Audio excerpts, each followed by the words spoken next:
Alhamdulillah. Tasih wonten pawiyatan ya iki lho. Tasih. Heeh, wonten? Kula adik kelas laras. Adik kelas e. Iya, wah, ora percaya ya aku. Heeh. Nggih, menika Mas Yayi Galuh. Nggih. Saking Boyolali nggih? Nggih. Boyolali Wonosegoro. Wonosegoro nggih. Alhamdulillah. Yayi Galuh. Nggih menika kuliah wonten UNS Solo. Menika mbile sampun lulus menekaten menika nempuh S2 ngoten nggih Yayi Galuh. Insyaallah. Nggih amin. Lah dereng gadah pacar to Yayi Galuh? Dereng. Wah, lho, nyontoh aku lho, Nduk Ras. Aja kaya pakmu biar lho wis meteng dhisik mbokmu iki ya. Ora. Regetek sisih kulane genti ya. Kaya ngapa dagangane ya. Wilujeng dalu. Nggih, wilujeng dalu nggih. Nggih tepan naminipun nggih. Desi Restiani. Nduk Desi Restiani. Saking dalemipun Saking Pengging Boyolali. Pengging Boyolali jangan luar biasa. Nom tuh ya ayu Pak Nduk. Wah iya. Saiki nek ora nom rayu ya ora menarik. Nah. Ya perkara sing kula dhewe rada sepuh kuwi ya jenenge sibu pepunden. Dadi kudu melu ya. Ora melu ndek. Oh, nek siku dendane dewa ya.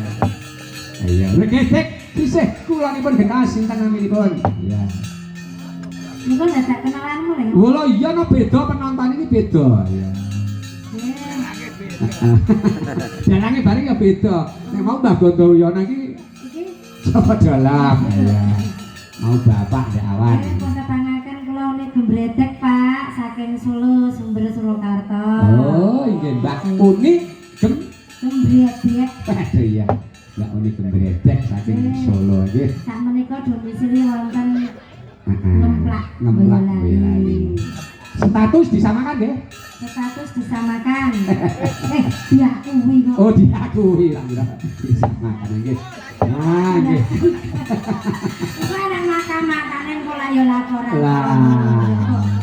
Sapa sing anu Gunawan ayo ora.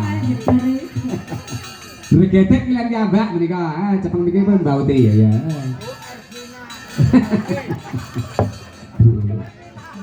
Iya. Asma. Ibu Sutarmi ya nggih.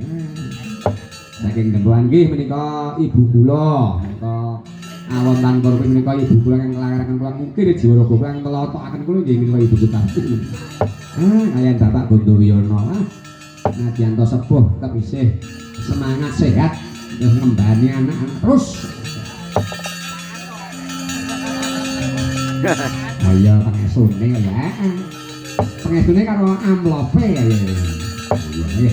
Matur nuwun menika sampeyan kula aturaken sedaya. Mbok pilih dalu menika ugi para kadang-kadang panitia di matur nuwun lumantar yaipun Bapak RT